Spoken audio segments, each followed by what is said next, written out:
Welcome to Business Insight. Today we're at Babson College with Shainoor Khoja, Executive in Residence at the Center for Women's Leadership. She'll be speaking on the subject of social entrepreneurship in Afghanistan. Well, what does it mean to be an Executive in Residence here?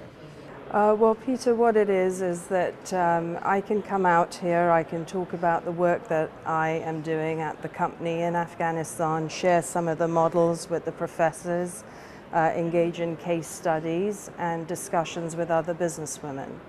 So it's a great way of being able to transfer ideas and get ideas on how to improve our projects. And what is your company? We are Roshan. We're the largest telecoms operator in Afghanistan. We are a tripartite company. We're owned 51% by AgFed, the Aga Khan Fund for Economic Development, and the remaining 49% is owned by Monaco Telecom Cable and Wireless and TeliaSonera.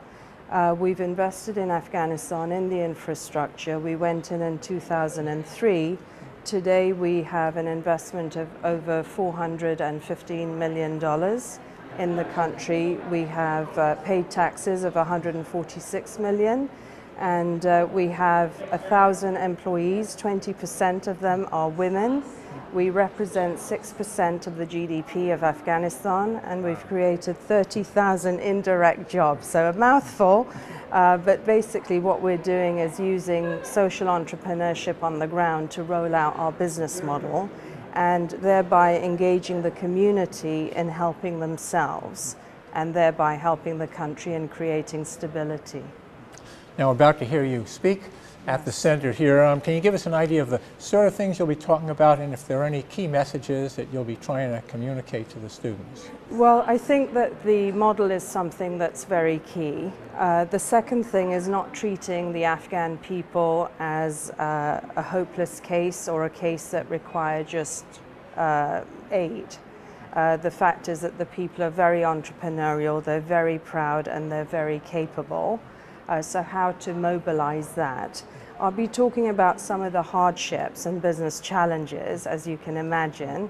We've just been through an election, so I'll be talking about that. And then some of the ways in which other academic institutions like Babson and the community at large can partner with us and help the process. Well, I think it's exciting to think what you're doing in Afghanistan, so the students here that think they have it tough, this should show them what a real challenge is. Well, we're really looking forward to hearing it, and we'll just turn it back to you and see you on stage. Excellent. Thank you very much for speaking with us. Thank you. This is our world. This is the German embassy bomb across the street from our offices. Next slide. Right here are our offices. This is our office wall, and all the destruction is happening right across the street. Next slide. These are our offices after the bomb. Now, fortunately for us, we have blast-proof glass, and it was a Saturday. And about a year ago, the company agreed to give us both Friday and Saturdays off. So there was no one in the office and no one hurt. But this is the reality of the conditions in which we work. Who are we? We're the Aga Khan Fund for Economic Development. We're part of a charitable organization, but we are the for-profit arm. That means, like any other business, we take loans, we have shareholders, and we have to make a profit and deliver to the bottom line. Our philosophy is to go into areas where there is fragile infrastructure, and by going in and putting in investment, we will stimulate the economy and we will stimulate social development, and by doing so attract other investment. So that is our philosophy from the word go. When we went into Afghanistan in 2003, nobody wanted to go. We paid $5 million for our license. After we entered the market, we've had 2 other operators enter the market. Each operator paid $40 million for their license. That's revenue for the government that can be invested in the country for social good. So that's demonstrating our model. To date, we have invested $415 million in Afghanistan, and we have paid taxes of $146 million.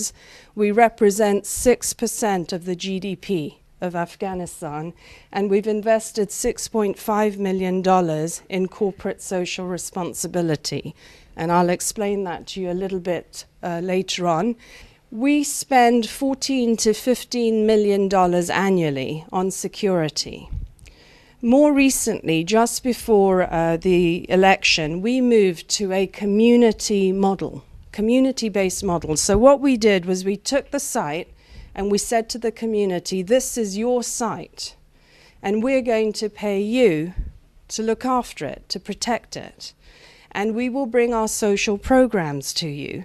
And this will bring jobs for you, because if we're piloting solar power, we'll get you to clean the solar panels, etc., the refueling. Any of our engineers that come, they'll stay at your guest houses, they'll buy your food, your produce, so it will help the community. And through that, we have 250 sites today that are under the community engagement program. So what did we do when we went to Afghanistan? We're like an AT&T or a T-Mobile, and I think there's people from France here, so France Telecom or Bouygues, is it, that's out there? We didn't go round and build our own stores everywhere. No, what we did was we went to the provinces and we built flagship stores. So people knew what a Roshan store should look like. And then what we did was we took the fact that there are Afghan business people, and they are inherently business people, and we said to them, okay, we'll arrange a microfinance loan for you so that you can refurbish your shop, and we will help you, we'll give you the marketing material, and you become a dealer. So we have almost 3,000 points of sale now across Afghanistan. We established PCOs. PCOs are public call offices. These are in more rural parts where people who cannot afford a mobile phone can actually go to what's equivalent of a payphone and pay for just a call. When we started this PCO program, we went to the Mujahideen with the UN as part of the disarmament program, and we said, okay, anyone that wants to can give us their rifle and we will give them a PCO and show them how to do the business. 1,000 soldiers gave up their rifles on the spot, which was very encouraging. We have now realized that women in the community are the most marginalized, and they do not have access to a phone. It's the secondary phone. Men see that women don't need to make a phone call. But clearly they do, because their menfolk work further away. They want to speak to their mothers, their fathers, their sisters, whoever.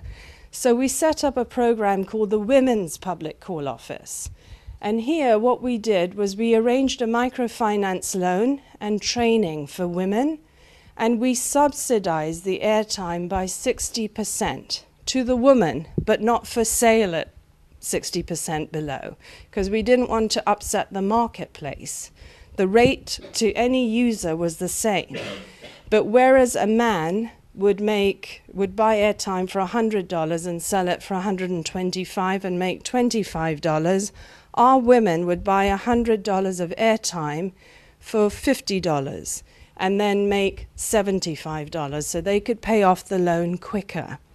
And we now have, in fact, that slide's a little bit old, we have about 170 women in this business, earning a living anywhere between $50 to $300 a month.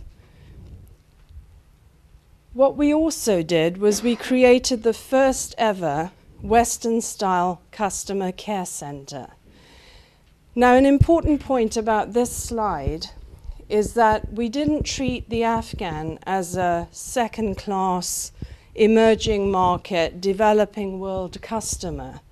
We brought excellence in our network, excellence in our marketing, excellence in our customer service.